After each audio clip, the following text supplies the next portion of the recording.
met her in the fall. He took her to a movie,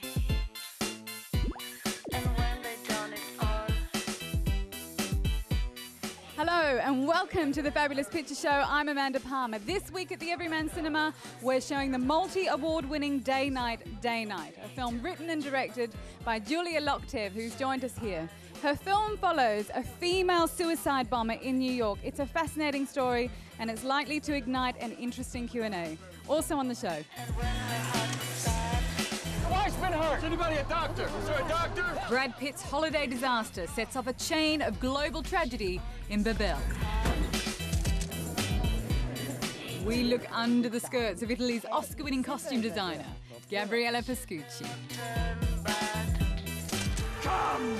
Taste the blood of your dragon! And Aragon, the $100 million fantasy of a teenage boy. But first, we head to the remote outback to meet the stars of 10 Canoes, Australia's first entirely Indigenous language film. These are the Deadlies, the so-called Oscars for Indigenous Australians. What is a Deadly? Deadly is something that is just great. Among the nominees for the awards which recognise achievements in their Indigenous community were the cast and crew of the film 10 Canoes. Jamie Gulpilil, son of famous actor David, was up for Best Actor. Your money's on Jamie, is it? I think he's really good. I voted for him anyway.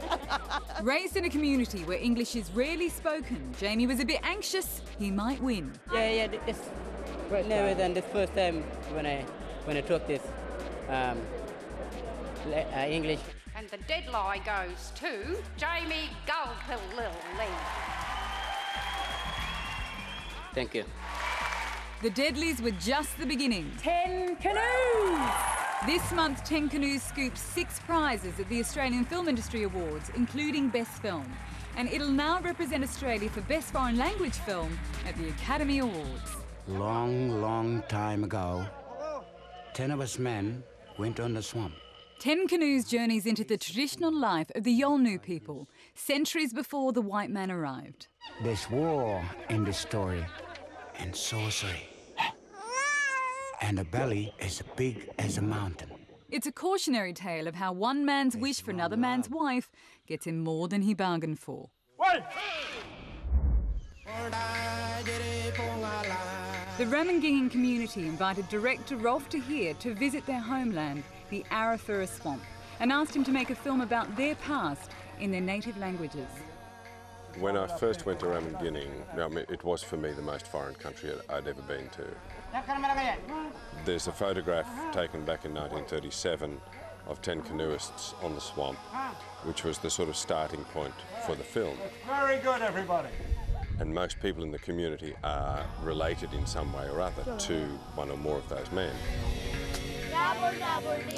Because of the traditional kinship system, casting was anything but conventional. Hello. The relationships on screen have to mirror in some ways relationships in real life.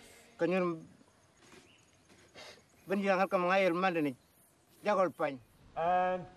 action! And nothing prepared the director for filming in a swamp. Crocodiles were an issue. You had to be careful, and we had to have Croc Spotter on set. I mean, even the sound recording, because they're not wearing any clothes, there's nowhere to hide radio microphones, and so we modified little MP3 players and hid those MP3 players in their hair. With his co-director Peter Jigger, Rolf didn't give the cast scripts. They had to improvise.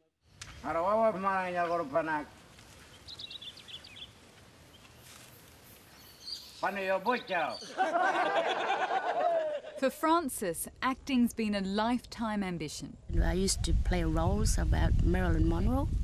He tells my mommy, Mom, me, I look like Marilyn Monroe, and she used to say, stop the nonsense, stop it, you're silly.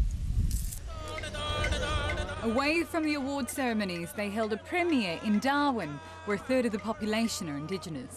This is where this film belongs. From winning the Jury Award in Cannes to almost every major film award in Australia, the cast and crew are now hoping to bring home that Oscar. It is a community that has been told for decades that their culture has little or no value, which is why, for example, the prize at Cannes was so important. It's a direct, validation of their culture. Our daughters and sons can pass it on to their children, my grandchildren's, so they can recognize what happened a long time ago. Since then, Jamie's been inundated with offers for his second feature film. Now, with just 2 films under his belt, Mexican director Alejandro Iñárritu is also a relative newcomer, but he's also being hailed as a visionary for his third film, Babel. When 2 Moroccan brothers accidentally shoot Cate Blanchett's American Tourist, a chain of miscommunication across 3 continents leads to tragedy on a biblical scale. The shooting of an American Tourist has sparked an international incident. Brad Pitt's fraught Robert must also contend with a nanny taking his children to a wedding in Mexico. Listen, this is urgent, okay?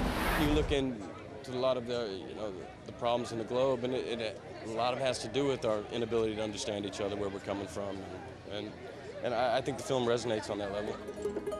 In Japan, a deaf girl struggles with her father, her dead mother, and her blossoming sexuality. Action, action, action, action! The 4 intertwined stories were filmed in as many countries. Go. All the logistics of it and the points of view are really difficult to really combine. All the limitations that you have in the desert, in the very, very humble towns in the middle of the Sahara, it wasn't easy.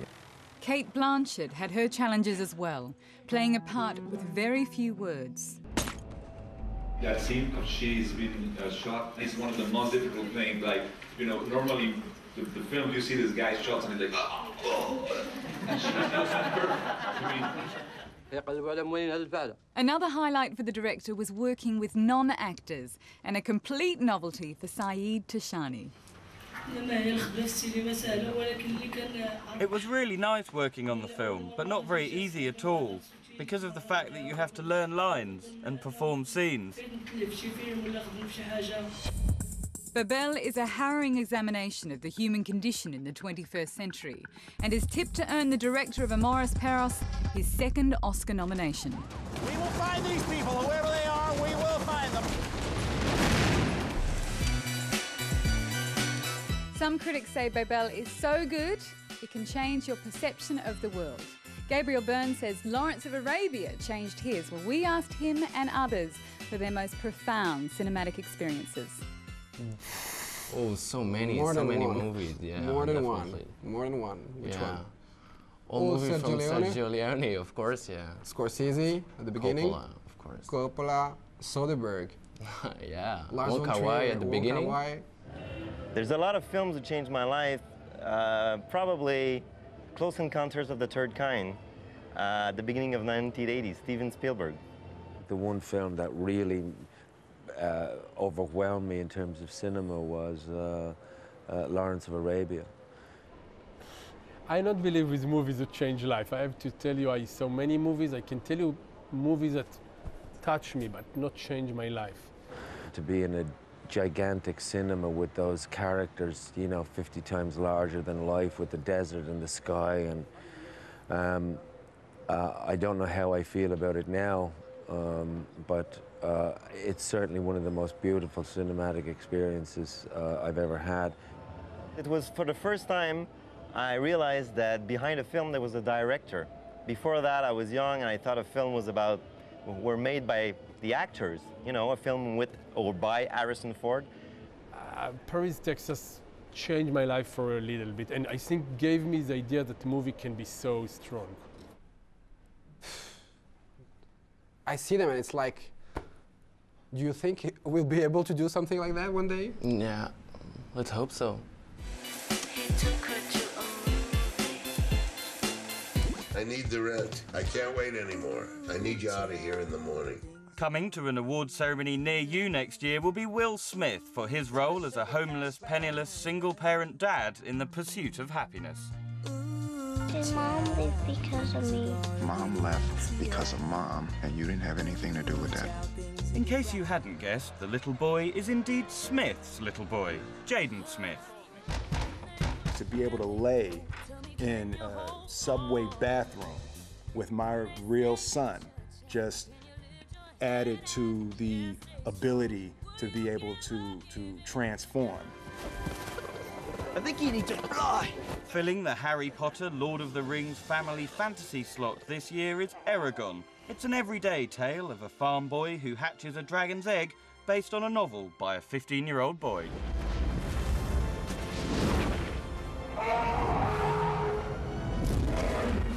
After a rousing chat with Jeremy Irons, wizened wise man, A dragon will only hatch if it feels the presence of its rider. the farm boy sets out to save his people by defeating the evil, oppressive, and slightly camp king. Do not let them reach the Varden. Also important is rescuing damsels in distress. Go. Now. And of course, winning against all the odds.